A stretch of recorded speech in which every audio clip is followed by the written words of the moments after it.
Siguiendo con lo que hemos venido hablando relacionado a Elías o lo que corresponde a los días de Elías, solo que en este caso vamos a tocar otro punto que va relacionado hasta cierto punto, que es en tiempos del profeta Eliseo.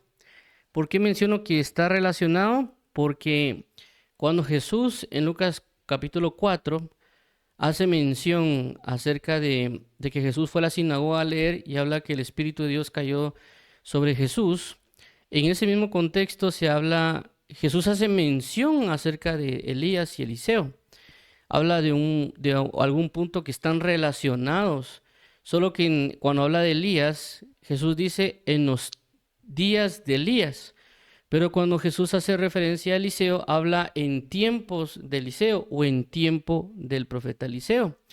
Entonces hace esa diferencia, pero en ambos puntos, tanto en lo que Jesús menciona, como tal vez a nivel de historia, si lo queremos ver de esa perspectiva, ellos están prácticamente juntos. Realmente que no va a darse, es decir, regularmente cuando se va a ver una manifestación de Elías, vendrá una manifestación de Eliseo. Y vamos a poner un par de ejemplos en esas, por así decirlo, en esas transiciones que hay de un punto a otro. Y por esta causa es de que vamos a hablar hoy de en tiempos del profeta Eliseo, basándonos en lo que Jesús dijo en su principio en Lucas capítulo 4 del 16 en adelante, porque realmente creo que es del 16 al 30, pero entonces por esa causa vamos a hablar hoy acerca de en tiempos del profeta Eliseo y su relación con los días de Elías. Entonces vamos a orar para pedirle al Señor Jesús que nos ayude en este punto para que podamos poder exponer de una manera adecuada según lo que el Espíritu Santo nos guíe y también pues las personas puedan recibir y puedan entender o comprender lo que el Señor vaya a impartirles a cada uno según lo que Dios ha colocado en cada uno de ustedes.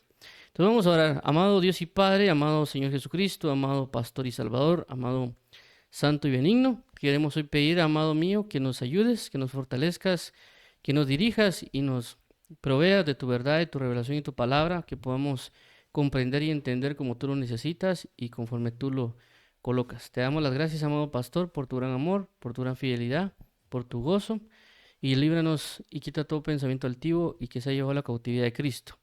También te pedimos, Padre, que nos ilumine los ojos de nuestro entendimiento para que podamos comprender lo que tú nos quieres decir, que nos abras el entendimiento y que también nos proveas de sabiduría y revelación. Te agradecemos por todo lo que haces y todo lo que harás en nuestras vidas, declarando, no a nosotros, oh Jehová, no a nosotros, sino tu nombre sea la gloria por tu misericordia, por tu fidelidad, porque tú nos has hecho y no nosotros a nosotros mismos.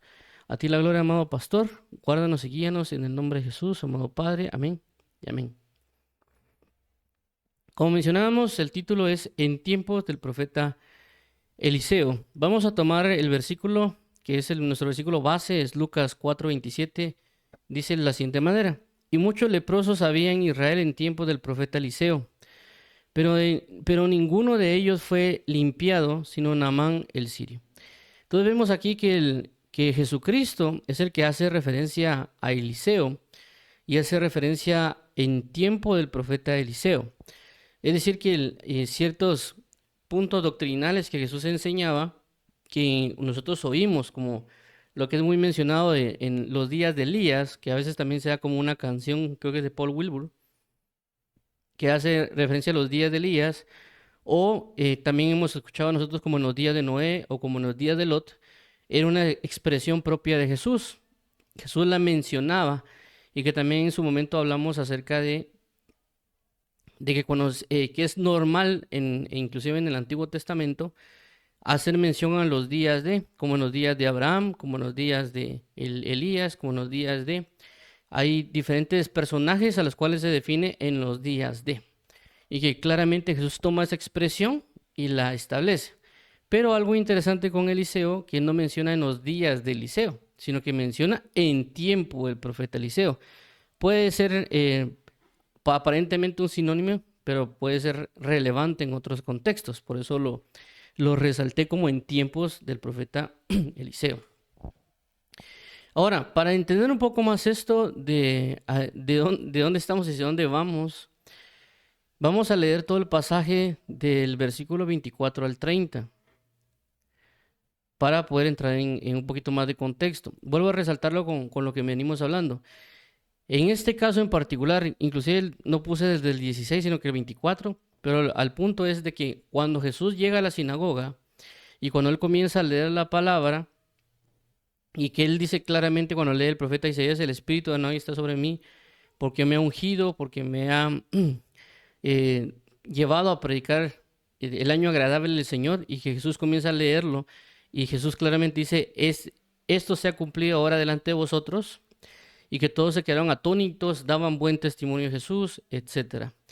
Pero Jesús, luego de eso, que da un buen testimonio también de él, porque no es que necesariamente los judíos o las personas que estaban en la sinagoga le tiran piedras a Jesús o lo dicen que él no es. O sea, no hay necesariamente ningún tipo de conflicto. El conflicto comienza cuando Jesús comienza a hacer referencia acerca de él y él como profeta y que no va a ser acepto delante de ellos. Y ahí es donde comienza el versículo 24. Dice de la siguiente manera, Lucas 4, 24 al 30. Y añadió, de cierto os digo, ningún profeta es acepto en su propia tierra. 25. Y en verdad os digo que muchas viudas había en Israel en los días de Elías, cuando el cielo fue cerrado por 3 años y 6 meses y hubo una gran hambre en toda la tierra. 26.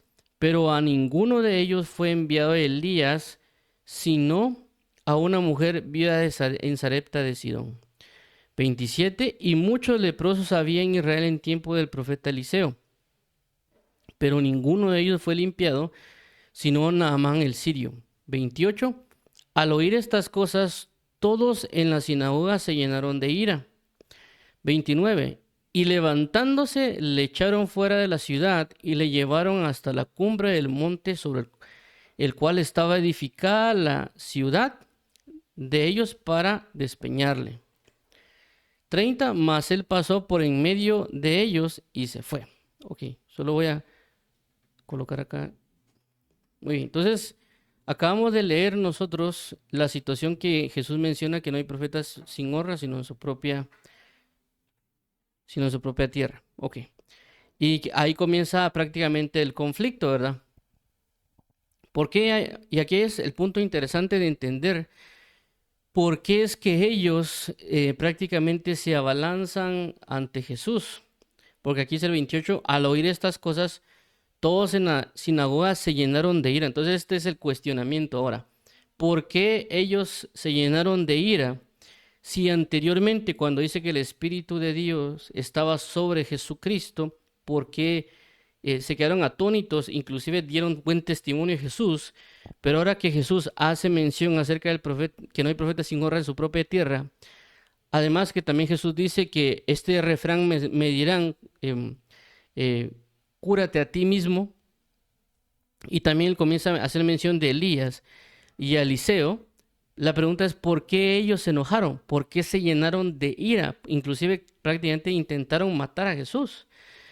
Y hay una respuesta bien importante relacionada a esto con relación a Jesús y lo que conoceríamos nosotros como la inclusión a los gentiles. Recordemos que la Biblia menciona de que Dios haría llevar a celo, así como prácticamente estos judíos o estos israelitas se metieron con otros dioses y provocaron a celo a Dios Padre. Dios también prometió que iba a llamar a celo al pueblo de Israel, solo que lo iba a hacer con un pueblo que no era pueblo.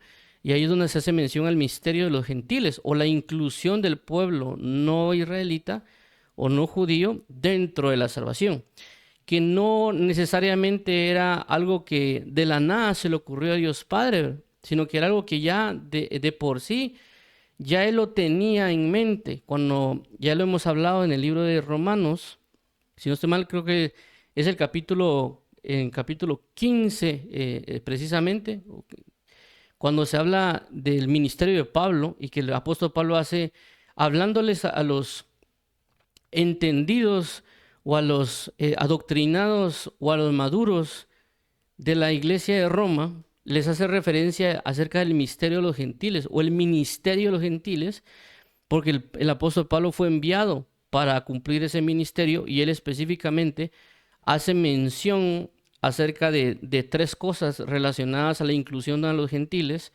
tomando las tres categorías de lo que es la ley, los profetas y los escritos, o lo que se conoce como la Tanaj, la Torá, los profetas o los escritos, y tiene un nombre específico, en el hebreo. Pero eso es lo que ellos conocían antes como Antiguo Testamento o lo que ellos conocen como Tanaj, pero nosotros es Antiguo Testamento. Entonces el apóstol Pablo hace señales de Deuteronomio, hace señales en Salmos y hace otra especificación en Isaías. ¿Por qué hace esas tres especificaciones? Porque él lo que hace es cimentar una escritura que está en la ley, una escritura que está en los escritos y una escritura que está en los profetas, para incluir prácticamente cada segmento o cada sector de toda lo que correspondería a la Tanaj. Ya que tal vez si él no coloca, por ejemplo, Salmos, sino que coloca otro profeta, diría algún judío, es que eso no está en el libro de Salmos, por lo tanto no es una doctrina verdadera. Ya sea que el apóstol Pablo lo haya hecho con querer o con una intención basado tal vez en la teología judía, o simple y sencillamente por el Espíritu fue dejada por los tiempos, que también inclusive ahorita la teología actual tiene ciertas formas de comprobar si algo no es verdadero o no, o doctrina o no.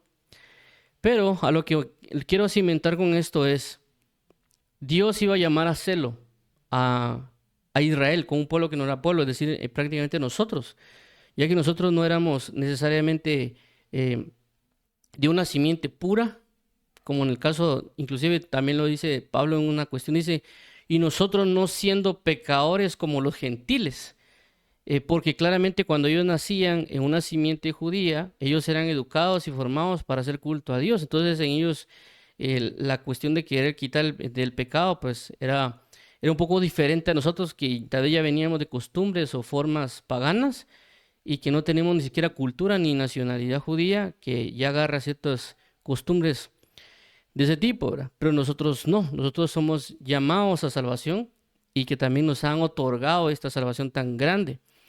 Entonces, por esta razón es de que los judíos o los israelitas en ese momento se están enojando, porque lo que está diciendo Jesús es, miren, el profeta Elías no va a venir con ustedes, el profeta Elías va a ser enviado a gentiles. Lo que le está diciendo es, miren, el profeta Eliseo no necesariamente va a ser enviado a ustedes, los judíos, sino que va a ser enviado a los gentiles. Y con esto no significa que el pueblo de Israel no es que vas a recibir salvación, porque en este nuevo pacto, en este establecimiento que Dios hizo a través de la muerte y resurrección, sí se predica también a los judíos. Es decir, no es que necesariamente Dios descartó a todos los judíos, sino que el evangelio también les es predicado, pero también hay un velo y otras características por las cuales ellos no quieren aceptar. Y este celo fuerte que ellos tienen de no querer incluir a los gentiles es por muchas razones. También una de ellas es porque ellos menospreciaban a todas las naciones y no las querían incluir, por así decirlo, dentro de una salvación. Aunque claramente la palabra muestra que sí dentro del plan de Dios estaba incluir a los gentiles. Y este caso no solo pasa con Jesús, también pasa con Pablo en el libro de Hechos, cuando el apóstol Pablo habla de su testimonio con Jesús. Es decir, el apóstol Pablo está con un grupo de judíos, de personas que eran fariseas y saduceas, y le está contando su testimonio, que vio un Jesús resucitado, que vio un Jesús que le habló, que se le mostró, que inclusive lo cegó. Y ellos no se quejaron, no hicieron nada, hasta que él menciona de que le había sido dado un testimonio para que él también llevara a pregonar el evangelio a los gentiles. Hasta ese momento ellos dejan de escuchar a Pablo y lo comienzan a hacer alboroto, porque se estaba incluyendo al pueblo gentil. Entonces Dios tuvo que hacer muchas cosas para darle indicaciones a los judíos, inclusive a los apóstoles, como en el caso de Pedro, para decirles que los gentiles también estaban siendo incluidos dentro de la salvación, porque que un judío se sentara con un gentil o con una persona que no era de su misma simiente, lo desechaban o lo tenían por cualquier cosa. Por eso también se enojan con el apóstol Pedro, creo que es en el capítulo 11 o el 10, cuando él va con Cornelio y luego que él regresa a contar el testimonio, le dijeron, y tú, Pedro, ¿por qué te fuiste a sentar con pecadores o con gentiles? Y el apóstol Pedro les comienza a explicar de que Dios también había incluido al pueblo gentil. Entonces, ¿por qué menciono esto? Por la situación que se está manifestando acá con la ira que están haciendo en contra de Jesús. Y porque Jesús está claramente diciendo, miren, cierto, hay muchas viudas, había en Israel, pero Elías no fue enviado a una de las viudas de Israel, fue enviado a la viuda de Sarepta de Sidón, que no pertenecía necesariamente a la región o lo que era el pueblo de Israel. También Jesús menciona que había muchos leprosos, pero a ningún leproso en Israel fue enviado el profeta Eliseo, sino que fue enviado a Naamán, que no era el pueblo de Israel. Entonces, por eso ellos se airan, porque ellos dirán, ¿cómo así que van a enviar al profeta Elías o al profeta Eliseo con los gentiles? ¿Y por qué menciono esto? Porque es ciertamente tampoco significa que Dios no envió a la manifestación de Elías a los judíos, porque ya lo hemos hablado en las múltiples reuniones que hemos tenido anteriormente, que Dios sí envió a Elías a los judíos, que era prácticamente Juan el Bautista, pero no creyeron en él. Que Jesús lo hace referencia a ello y se lo explica a los apóstoles cuando bajan del monte de lo que ocurre en la transfiguración en el monte cuando descienden y le preguntan acerca de Elías, y Jesús dijo que Elías habría de venir y iba a restaurar todas las cosas, y que ciertamente ya había venido, pero lo habían desechado, y ellos entendieron que estaba hablando Juan el Bautista.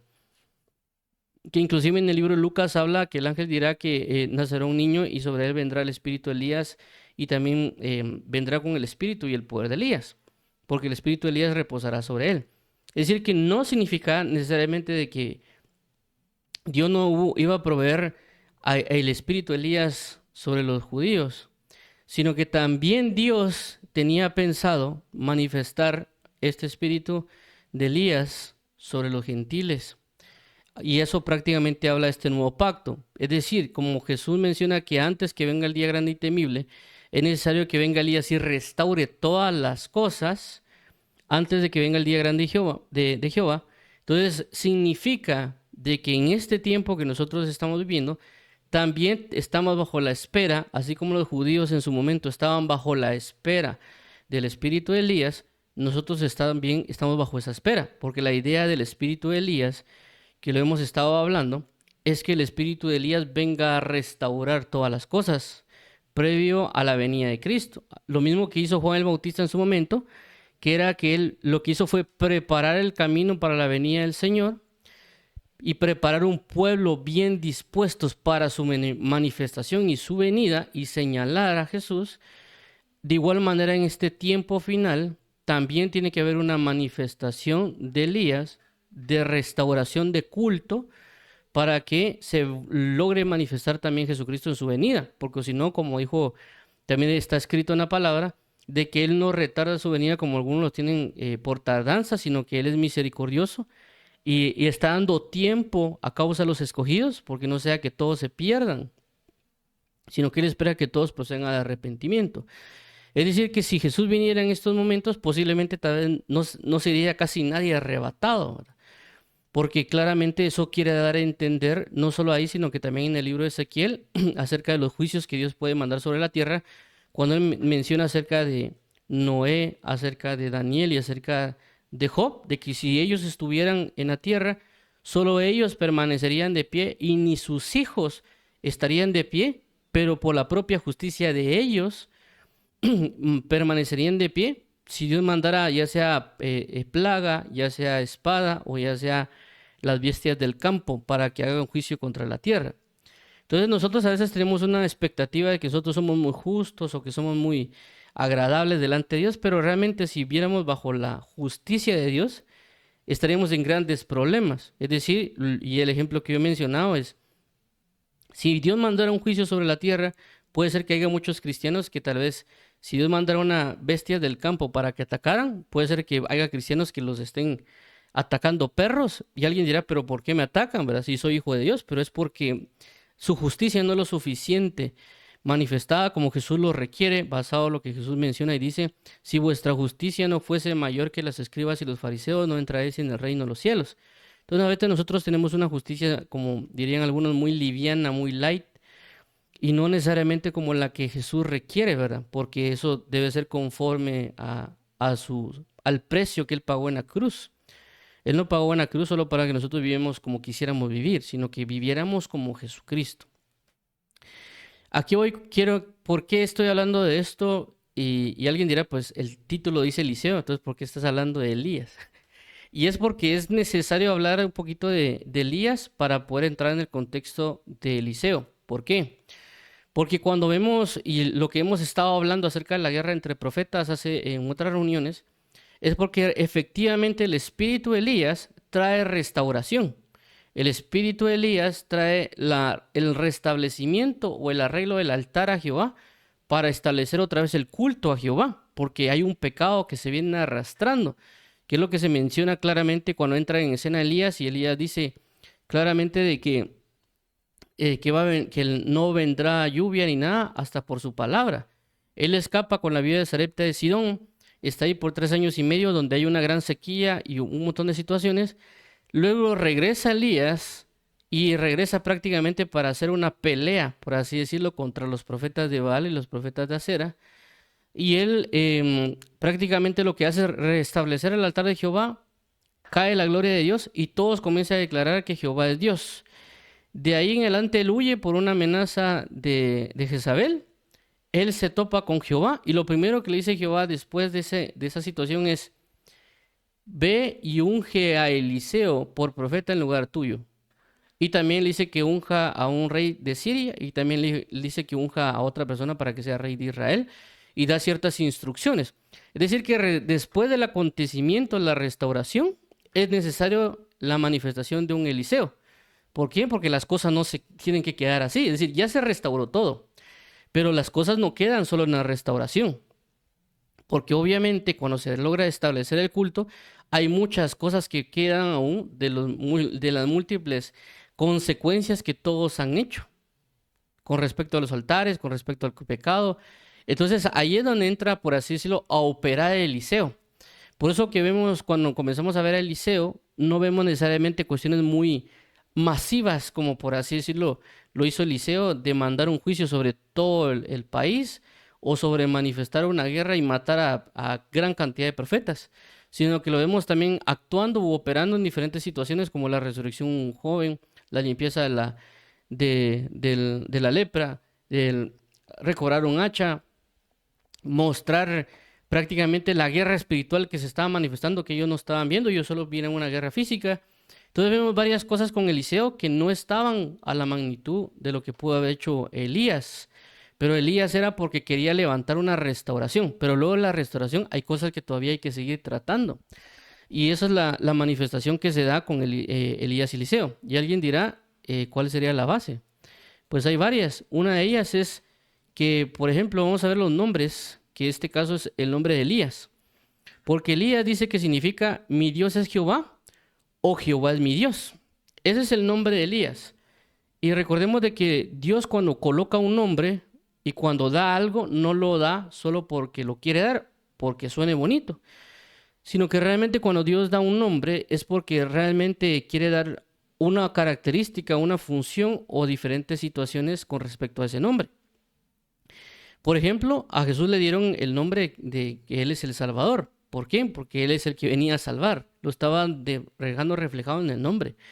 También cuando vemos a un Jacob peleando con el ángel, le colocan Israel, porque decía que es el que pelea o que lucha o que vence con Dios. Entonces le estaban dando un nombre conforme a la característica que estaba viviendo o que estaba manifestando. Algo así cuando nosotros en el mundo le ponen a uno apodos por las características o defectos físicos, ¿verdad? Entonces, en este caso, Dios le dio a Elías un nombre que ese nombre tenía que llegar a una cúspide de cumplimiento. Y vemos de que el nombre Elías es mi Dios es Jehová o Jehová es mi Dios. Entonces, prácticamente en el nombre está el establecimiento de lo que él tenía que cumplir. Entonces, cuando vemos Lucas, perdón, creo que no coloqué es Primera de Reyes, capítulo 18. No lo... Entonces, cuando vemos en la Biblia, cuando revisamos este pasaje específicamente de lo que hace Elías con relación a su nombre, vamos a mostrarlo acá que solo había escrito mal la cita. Primera de Reyes 18. Vamos a... ¿Qué es aquí? Vamos a mostrarlo.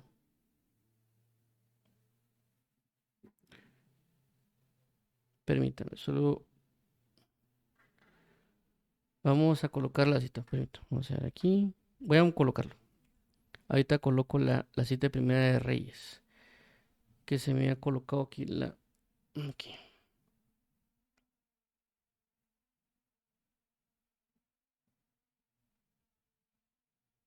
Ok, es el versículo 39, pero es Primera de Reyes 18, versículo 39. Ok, ese es el pasaje que necesitamos. Ok, entonces veamos acá el pasaje. Dice de la siguiente manera, Primera de Reyes 18:39. Viéndolo todo el pueblo, se postraron y dijeron, Jehová es el Dios, Jehová es el Dios. Entonces vemos de que el nombre de Elías es Jehová es mi Dios o mi Dios es Jehová. Entonces cuando Elías hace la manifestación de que la gloria de Dios o el fuego de Dios se levante en el altar o que caiga en el altar y que manifieste ese fuego o por esa invocación que se había hecho de que el que descendiera fuego del cielo fuera el verdadero Dios, entonces vemos que la expresión del pueblo es prácticamente el nombre de Elías, en el sentido de que Jehová es el Dios. Se declara que Jehová es Dios y el nombre de Elías es Jehová es mi Dios. Entonces vemos de que Elías logró cumplir con el nombre que le fue dado de parte de Dios, de que el pueblo dijera ahora Jehová es mi Dios. Entonces, aquí vemos algo muy grato, por lo menos a mí me sorprendió cuando lo vi, de que su nombre casa con la función que logró acometer de la restauración. En este caso, que las personas comenzaran a ver a Jehová como Dios. Y obviamente esto no necesariamente se está dando en un pueblo que no conoce a Dios. Estamos hablando de un pueblo que conocía a Dios, pero se había apartado de Dios.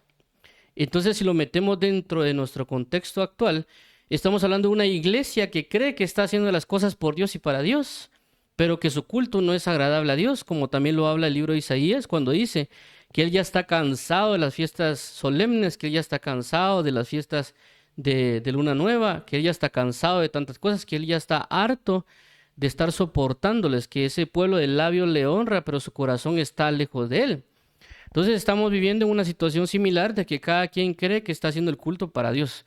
Cada quien cree que está agradando a Dios, pero nadie le está preguntando a Dios. Y ellos están profetizando conforme a Baal. Ya hablamos en su momento que a Baal es querer buscar ser un reemplazo del verdadero Dios. Porque ya hemos mencionado que Baal hace referencia a maestro, hace referencia a señor y hace referencia a esposo. Y son cosas que Dios quiere que nosotros tengamos con Él, que lo tengamos a Él como nuestro Señor, como nuestro maestro y como nuestro esposo. Pero que Baal prácticamente está imitando a Jehová, está tratando de imitar su forma.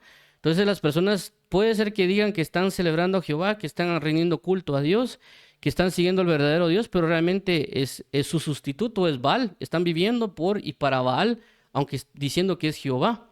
Y por eso que ahora vemos tanta cuestión que se ha metido pagana dentro del cuerpo de Cristo. Entonces la idea que Dios envía al final de los tiempos el espíritu de Elías es para poder restaurar esa situación. Dios puede colocar no solo sobre una persona, sino que puede haber varias personas que Dios suministra el espíritu de Elías para entrar en una restauración. Entonces van a haber profetas que van a restaurar. El problema, el punto ¿cuál es? De que luego de eso, de ese punto de restauración, hay cosas que hay que seguir tratando. Por eso que vemos de que cuando se habla de Eliseo, se está hablando de que Eliseo va a tratar con los pecadores. Es decir, Elías vino a restaurar y hacer prácticamente un conflicto y ganar una guerra espiritual, pero a Elías ahora le va a tocar que tratar con personas que tienen lepra, con personas que tienen pecado, con personas que necesitan ser restauradas individualmente, ya no solo como una nación, sino personas que necesitan de salvación. Por eso cuando escucha, por ejemplo, que hablan de Naamán, que era una persona que era un guerrero, que él vencía, lograba ganar, pero él era leproso y él se cubría con una armadura para que no le miraran la lepra, porque no sea que cuando vieran la lepra huyeran de él. Entonces cuando escuchan él de que hay una sirvienta de las cuales ellos capturaron, de que le dijo que si él iba a buscar al profeta, lo iban a quitar la lepra. Entonces él manda cartas con el rey y el rey rompe su vestidura diciendo, ¿quién soy yo para sanar a alguien? Y él lo escucha el profeta Eliseo, que se da cuenta de que había un problema con el rey, por qué había destruido sus vestiduras. Y le dice, ven y me envíame a Naamán. Cuando llega Naamán, y le envían un siervo y dice, ve y sumérgete 7 veces en el río Jordán. Y él se enoja y dice, ¿cómo va a ser posible que me manden a sumergirme al río? ¿Acaso no los otros ríos que hay por ahí no son mucho más limpios que ese río o que ese lago? Y él se enoja y otra persona le comenta, le dice, ¿acaso si no te pidieran que hicieras una hazaña tan grande no la harías? ¿Por qué no haces esto tan sencillo que te están pidiendo? Él se sumerge 7 veces en el agua y luego la lepra le es quitada. Entonces vemos que lo que está sucediendo es de que Eliseo ya trató con cuestiones de pecado, manifestó una salvación en una persona, una salud en una persona. Entonces, aunque vemos de que Elías igual porta con el espíritu, pero Eliseo también porta con el espíritu de Elías, porque no necesariamente era que Eliseo solo vivió con una unción propia del todo, sino que él tenía una doble porción del espíritu de Elías. Es decir, que reposó sobre Eliseo el espíritu de Elías en una doble porción. ¿Por qué? Ahora la pregunta ahí sería prácticamente, ¿por qué reposa el espíritu de Elías? ¿Por qué Dios no envió un espíritu diferente para que Eliseo cumpliera con su función, verdad? Sino que una de las cosas que yo meditaba era porque la restauración se tenía que mantener, pero aparte de la restauración que se tenía que mantener y la declaración de que Jehová es Jehová, era de que ellos pudieran venir y también tratar los otros asuntos que estaban en el pueblo o en la región, y en este caso la restauración o salvación de las personas para quitar el pecado. Y por eso vemos aquí en este punto del nombre de Eliseo, porque vimos de que Elías cumplió su función de declarar que Dios es Dios a la hora de culminarlo en la invocación del nombre de Jehová y que mandara fuego del cielo y que los nombres casan. Pero que ahora vemos la palabra Eliseo y que Eliseo significa Dios es mi salvación, Dios es mi salud. Es decir, de que después de la restauración tiene que venir una manifestación de salvación sobre las personas. Es decir, que para nosotros poder manifestar una salvación tan grande como la que queremos que se manifieste, primero tiene que haber una restauración del culto. Si no hay una restauración del culto, no va a haber manifestaciones de salvación. Entonces, Elías manifiesta esa manifestación del culto que se tiene que mantener, por supuesto, para que luego dé paso a Eliseo, es decir, a esta manifestación, siempre con el espíritu de Elías, y que por eso creo de que por eso Jesús no menciona los días de Eliseo, sino que me habla de en el tiempo de Eliseo, porque dentro de los días de Elías está el tiempo de Eliseo. Pero eso hay que meditarlo un poquito más. A lo que quiero resaltar es de que lo que Jesús necesita o lo que Dios necesita es que se levante una restauración. Pero luego de la restauración tiene que manifestarse una salvación en una mayor alcance, porque ese es el nombre de Eliseo. Ahora vemos acá, por eso puse aquí los dos nombres. Y aquí vemos claramente cómo están los nombres de Elías y Eliseo. Mi Dios es Jehová. Y luego pasa a ser Dios es mi salvación. Jehová es mi Dios y Dios es mi salud. Son los nombres, no necesariamente es que se manifiesten de esa manera. Pero lo que voy acá y voy a colocar los versículos de lo que hemos estado mencionando sobre el espíritu de Elías, sobre Eliseo. Y dice aquí 2 Reyes 2:9. Cuando había pasado, Elías dijo a Eliseo, pide lo que quieras que haga por ti, antes que yo sea quitado de ti. Y dijo Eliseo, te ruego que una doble porción de tu espíritu sea sobre mí. Viéndole los hijos de los profetas que estaban en Jericó, al otro lado, dijeron: el espíritu de Elías reposó sobre Eliseo, y vinieron a recibirle y se postraron delante de él.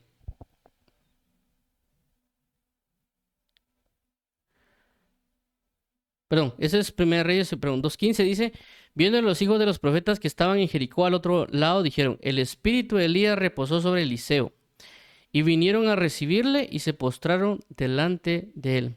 Entonces vemos acá que dice que el espíritu de Elías reposó sobre Eliseo. Y ahora vemos Lucas 1:17, dice: e irá delante de él con el espíritu y el poder de Elías para hacer volver los corazones de los padres a los hijos y de los rebeldes a la prudencia de los justos, para preparar al Señor un pueblo bien dispuesto. Ok, entonces aquí quiero dar a entender con todo esto que hablamos. Y es de que claramente hay un tiempo en el espíritu de Elías, es decir, que el espíritu de Elías va a mantenerse, inclusive ya sea Elías o Eliseo, pero que el punto principal es de que la primera función es de restauración y la segunda función es de salvación. Y ahora, ¿cómo operaría esto en nuestra etapa actual o en nuestro tiempo actual? Y aquí quiero mostrar un pizarrón para que podamos verlo, para que pueda explicar un poquito más a detalle. Vamos a, solo permítame limpiar esto, que esto es de la reunión anterior. Y por lo menos yo veo acá dos cosas con respecto a esta parte de restauración y salvación. Y los dos puntos son prácticamente que se pueden dar de dos maneras muy precisas. Y es, vamos a colocar acá, Elías y aquí voy a colocar Eliseo. Entonces, ¿qué pasa acá? Como ya mencionamos, la idea es de que haya una, por así decirlo, una transición de Elías a Eliseo en términos de dispensación o el espíritu, etc. Pero luego vemos acá una cuestión bien importante y es que Elías aquí en este punto fue prácticamente, si lo queremos llamar así, arrebatado. Y Eliseo queda fungiendo, o sea, fungiendo o operando. Es decir, de que esta manifestación de restauración ya no se manifiesta, sino que da lugar a otra parte. Entonces, en este punto, podríamos hablar de dos cosas. Uno, de que una persona que Dios puede poner un espíritu de Elías sobre él, cuando cumpla su función de restauración, puede ser de que Dios se lo lleve. ¿En qué sentido? De que él ya no va a tener más que cumplir en esta tierra y se lo lleve prácticamente, o por así decirlo, muera, o prácticamente entre en otras funciones. ¿Por qué menciono esto? Por el caso de Elías, prácticamente cuando Dios se lo lleva en un carro. Y hay otro caso que también lo podemos ver, por ejemplo, en el caso de Jesús, cuando Jesús logra cumplir con la prácticamente restauración, cuando muere y resucita. Entonces prácticamente Jesús se ve como un Elías que va subiendo y lo que hace es delegarle todo a los apóstoles.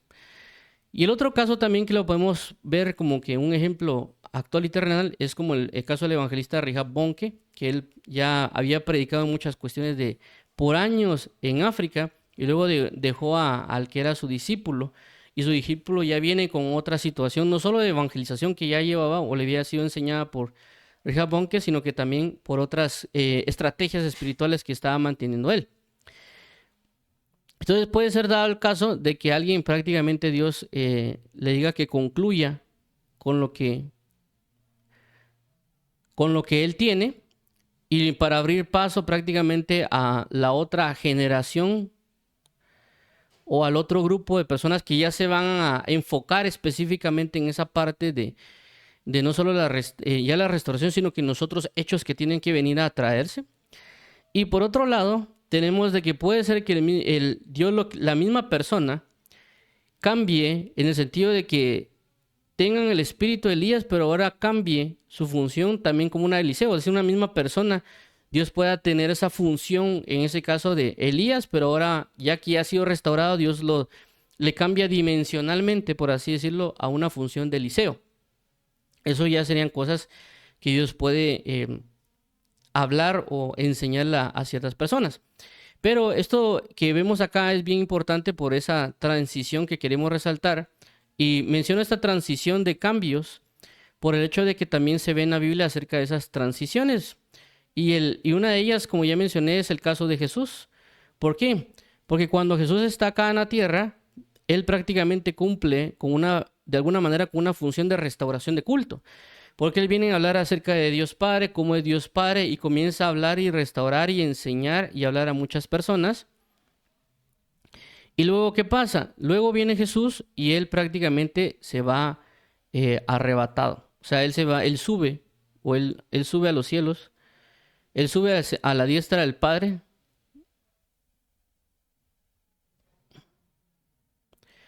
Y luego de eso, prácticamente lo que él hace es dejarle todo a los apóstoles, perdón, creo que borré. Dejar prácticamente todo a los apóstoles o a los discípulos, porque le dice que les enviará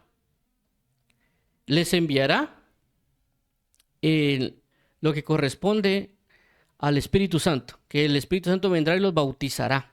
Entonces, prácticamente aquí estamos viendo una similitud con respecto a Elías y Eliseo. En este caso, Jesús sería como un Elías, en el sentido que restaurar el culto, restaurar toda la doctrina, restaurar todas las cosas. Y cuando ya está todo eso restaurado, deja prácticamente a los apóstoles, que serían una especie de Eliseo, todos ellos. Y prácticamente lo que hace Jesús es darle esta unción, que también por eso dice la palabra, de que cosas mayores harán en mi nombre. ¿Por qué? Porque habría prácticamente una doble unción. ¿Por qué estamos hablando de una doble unción? Porque estamos hablando del Espíritu de Cristo y estamos hablando del Espíritu Santo. ¿En quién? En los apóstoles o en todos aquellos que creen en el Señor Jesucristo. Estamos hablando de una doble unción, una doble porción. Entonces vemos de que Jesús restablece algo y luego los apóstoles ya se encargan de propagar, de anunciar a sobre todo lugar la parte de la salvación. Es decir, una especie de la situación de Elías y Eliseo. Obviamente esto es un ejemplo que estamos mencionando. ¿Por qué? Porque Jesús restauró, luego de la restauración viene una salvación. Entonces la idea de que cuando vengan estos tiempos se manifieste lo mismo, de que venga una restauración con el espíritu de Elías y luego la restauración venga una manifestación de salvación, como en el caso de Eliseo. Ya sea que haya un cambio de generacional o que haya una transición dimensional, por así llamarlo, con respecto a ello. ¿Por qué hablo de esto? Por dos razones importantes. Una por lo que ya vimos de Elías y Eliseo, pero otra también, por ejemplo, en el caso de David. David también hace una similitud con respecto a esta situación de la restauración y la manifestación de salvación. ¿Por qué? Porque recordemos que tenemos a un David aquí y tenemos de este lado a un Salomón. Pero vemos que David no puede restaurar el templo. El que restaura el templo, prácticamente, o el que levanta el templo, perdón, porque esa es la primera construcción, es Salomón. Es decir, David no puede hacer esto. Él no puede levantar la construcción del templo. Y claramente Dios le dice por qué. Dios le dice porque él lo que hizo fue derramar sangre. Por esta causa del derramamiento de sangre, él no puede entrar en la otra, por así decirlo, etapa de la construcción del templo y por lo tanto una gloria diferente que va a venir sobre él. Pero sí Dios promete de que cuando él muera y su hijo tome lugar, él va a entrar en esta restauración del templo y también en el reino de paz o de gloria que no necesariamente David tuvo, ¿verdad? Es decir, David sí tuvo una gloria y sí tuvo ciertas características, pero no a la manera de Salomón. Inclusive hay un pasaje donde se señala, la reina Sabá dice, y Dios que ha amado eternamente a Israel le ha dado por rey o por gobernador o a esta persona llamada Salomón para que gobierne a este pueblo. Entonces vemos de que hubo un David que efectivamente se levantó, para así decirlo, a restaurar muchas cosas que estaban, que Saúl había dejado, y que él se levantó a restaurar, a establecer el reino, pero luego de eso le dio paso a Salomón. Obviamente David muere y por eso le dio paso a Salomón y dice que por el derramamiento de sangre no pudo hacer o no pudo obtener esa dimensión o esa gloria, ¿verdad? Y esto lo vemos en la figura de Jesús hasta cierto punto. ¿Por qué digo esto? Porque vemos claramente que Jesús era como un David que venció un Goliat, en lo que todo se manifiesta como en la cruz, y cuando Jesús se levanta prácticamente casi como un Salomón en esos términos, en el sentido ya el establecimiento del reino, la gloria y un montón de situaciones. Pero lo que quiero resaltar con esto están los días de Elías, pero también están los tiempos de Eliseo. Pero los dos son necesarios. Uno para declarar que Jehová es Dios y restaurar el culto dentro de las mismas congregaciones. Y luego para que se manifieste la otra etapa que es los tiempos de Eliseo, que son tiempos de salvación. ¿Por qué? Porque se tiene que manifestar para que venga la gloria de Dios, como la Biblia menciona, que el evangelio será predicado en todo lugar y entonces vendrá el fin. ¿Pero por qué es? Porque vendrá una doble porción de la gloria sobre todo lugar, lo que nosotros conoceríamos como el avivamiento, ¿verdad? Pero obviamente tendrán que manifestarse, como ya hablamos la vez anterior, la guerra entre profetas, una guerra espiritual para levantar el culto y muchas otras cuestiones que el enemigo puede colocar para que esto no suceda, para luego pues nosotros ya adentrarnos en esta nueva etapa que prácticamente será la manifestación de un Eliseo, es decir, de la salvación, porque nos estamos especificando lo que Jesús menciona acerca de Naamán. Recordemos que Jesús, vamos a mostrar aquí la otra vez. Recordemos que Jesús habla acerca de, no puso otro ejemplo, es decir, él podría haber puesto acerca, por ejemplo, el hacha, o él había puesto otros ejemplos como la mujer que resucita a su hijo, pero específicamente Jesús coloca la parte de la lepra y Naamán. Entonces estamos hablando específicamente del trato con el pecado, el trato de que un profeta va a comenzar a tratar con las manifestaciones del pecado, que obviamente las repercusiones de la falta de la restauración del culto y muchas de esas cosas trajo consigo misma. Entonces hay que tratar con la forma de vida en el Evangelio para que las personas puedan vivir correcta y efectivamente delante de Dios.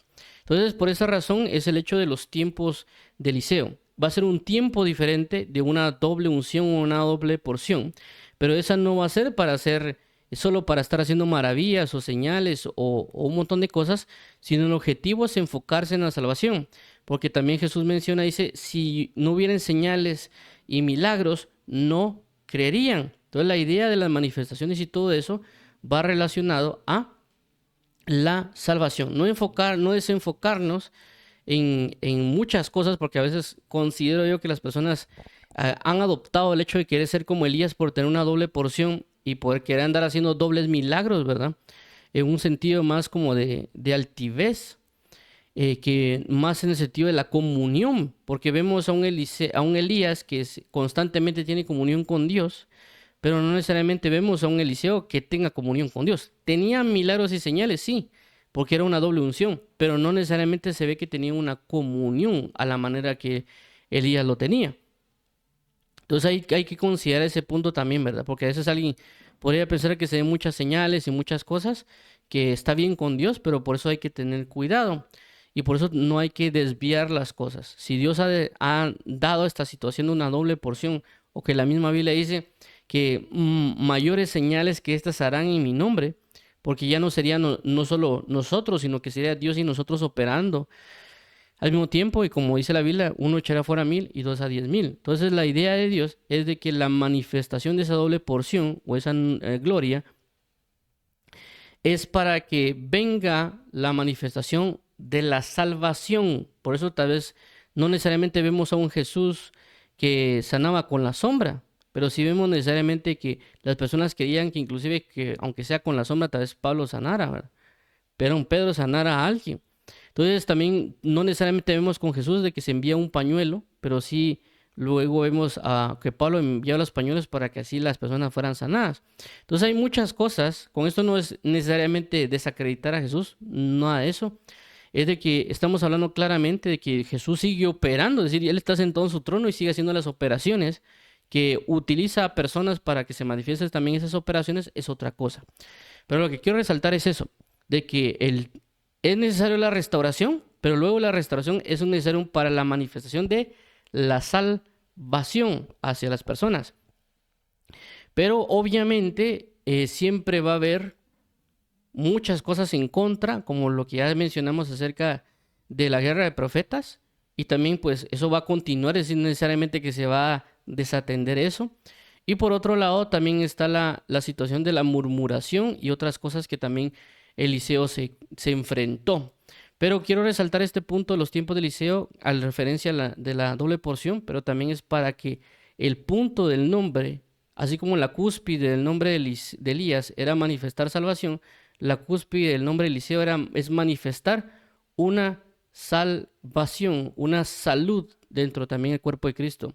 Y que el pecado sea sanado, el pecado sea quitado, para que cuando Dios nos vea, estemos sin arruga y sin mancha. Recordemos que también el pecado afectaba la ropa.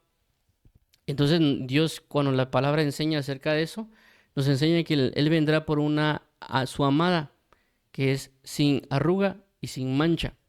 Entonces vamos a finalizar con el tema de hoy, orando para que el Señor nos ayude a estar preparados para esto, porque recordemos de que es todo esto que nos está hablando Dios es para estar preparados, para que las cosas no se suban a la cabeza, porque alguien puede decir, o pues nosotros a veces podemos decir que vendrá una doble unción y que milagros y que señales, sí, pero nos podemos desviar. Si nosotros no estamos bien centrados en todas esas manifestaciones que habrán de venir, podemos desviarnos, podemos indicar una falsa guianza a alguien, ¿verdad? O indicar cosas de una manera incorrecta.